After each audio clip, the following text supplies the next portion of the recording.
Isang binitilyong may pambihirang bilis sa pagtakbo. Isang pamilyang unti-unting gumuho dahil sa utang, galit at maling desisyon. At isang sirang coach na sinusubukang itama ang kanyang sarili sa pamamagitan ng isang batang halos sumuko na sa buhay. Ito ang kwento ni Drew Jacobs, isang batang tumatakbo hindi lang para manalo, kundi para makatakas. Makikita natin si Drew bilang isang natural na runner. Bata pa lang siya, kitang-kita na ang bilis at potensyal niya. Ngunit sa likod ng talento, mabigat ang problemang dala niya sa bahay. Ang kanyang kuya na si Wes ay sangkot sa iligal na gawain at may utang sa mga delikadong tao. Dahil dito, napipilitan si Drew na maging tagahatid ng pera at droga, isang bagay na ayaw niyang gawin. Sa eskwelahan, dati siyang bahagi ng track team, ngulit iniwan niya ito matapos makasagutan ang kanyang coach. Nawalan siya ng gana, direksyon at tiwala sa sarili. Dito papasok si James Coleman, isang dating legendary track coach na kilala sa sobrang istrikto. Siya rin ay isang sirang ama na nawalan ng anak na runner sa isang aksidente. Napansin ni Coleman ang bilis ni Drew at naniwala siyang may potensyal itong maging state-level runner. Ngunit may kondisyon, kailangang baguhin ni Drew ang kanyang mindset. Hindi sprint ang itinuturo ni Coleman, kundi mile running, isang laban hindi lang ng katawan, kundi ng isipan. Sa kabila ng training, pilit pa rin gustong patunayan ni Drew ang kanyang sarili sa 400 meters kahit malinaw na mas bagay siya sa mile. Sa kabila ng matinding training ni Drew, patuloy na binabantaan siya ng kanyang kuya na si Wes. Sinabi ni Wes na may masamang mangyayari kung hindi niya maibabalik ang pera na ginamit nito, dahilan para pilitin siyang gamitin sa mga delikadong gawain. Dito, tunay na nasaksihan ni Drew ang madilim na mundong pinasok ng kanyang kuya. Sa isang mahalagang regional race, natalo siya kay Charles St. James, isang elite runner na nagta-target mag-break ng 4-minute mile, ngunit natalo siya sa pre-race bago ang kompetisyon. Kasabay nito, nabubuo rin ang relasyon ni Drew kay Lisa, isang artist at talentadong babae. Isang araw, inimbitahan siya nito sa kanyang birthday party, ngunit gulo lang ang kanyang naabot. Tinanggap pa rin siya ni Lisa kahit magulo ang mundo ni Drew.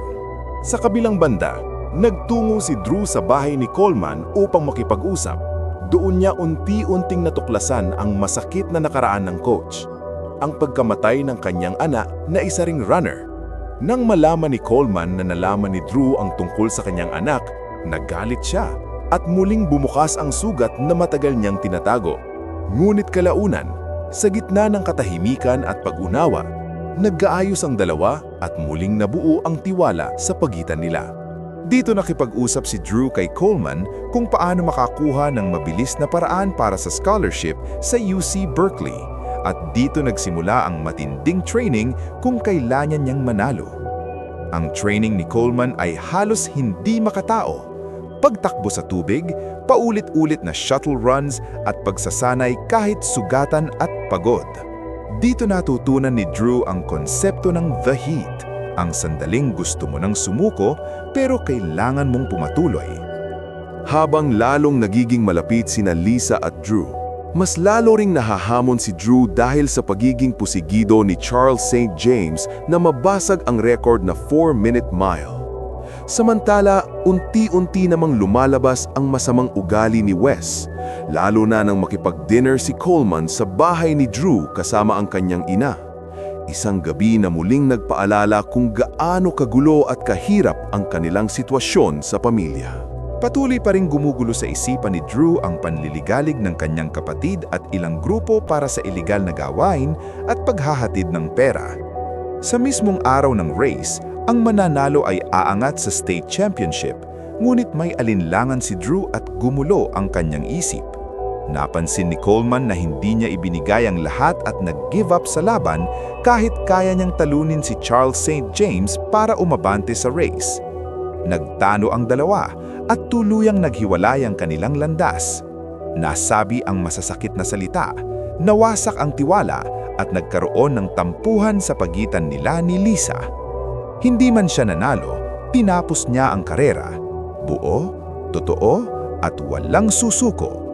Dahil sa pagkatalo ni Drew, sumiklab ang matinding gulo sa pagitan niya at ng kanyang kuya na si Wes. Hindi na niya masikmura ang mga ipinapagawa nito sa kanya, lalo't unti-unti nang naaapektuhan ang kanyang pangarap at karera bilang isang atleta. Dahil dito, Habang unti-unting bumabalik sa training si Drew, dala niya ang aral ni Coleman. Harapin ang takot, tiyakin ang laban kahit masakit. Sa pangalawang pagkakataon, humingi si Drew ng gabay kay Coleman para sa pagsasanay. Humahabol naman ang problema sa bahay patigan nina Wes at Drew at dumating ang mga taong may galit kay Wes. Sa isang maruhas na insidente, aksidenteng nabaril si Coleman ni Wes habang sinusubukang agawin ang armas sa isang lalaki. Nakulong si Wes. Ito ang puntong tuluyang nagbago ang lahat. dahil sa lalim ng naging samahan ni Drew at Coach Coleman, labis siyang naapektuhan sa nangyari. Ngunit hindi siya iniwan ni Lisa. Sa halip, patuloy siyang in-encourage na ipagpatuloy ang nasimulan ng kanyang coach. Isang araw, natagpuan si Drew ni Lisa, ng kanyang ina, at ng ilang kaibigan sa gilid ng daan, nakaupo at malalim ang iniisip. Kasama nila ang dating coach ni Drew na nagpaliwanag na siya ang pansamantalang papalit kay Coleman. Ibinigay ni Drew ang stopwatch, hudyat ng pagsisimula ng karera. Kasabay nito ang matinding laban ni Charles St. James para basagin ang 4-minute mile record. Ngunit 4:02 lamang ang kanyang naitala. Samantala, si Drew ay tumakbo ng 3:57, sapat upang masungkit ang championship. Ang kwentong ito ay paalala na hindi lahat ng laban ay tungkol sa panalo. Minsan, sapat na ang hindi sumuko. Kung nagustuhan mo ang ganitong klaseng movie recap, huwag kalimutang mag-like, mag-subscribe at i-share ang kwento.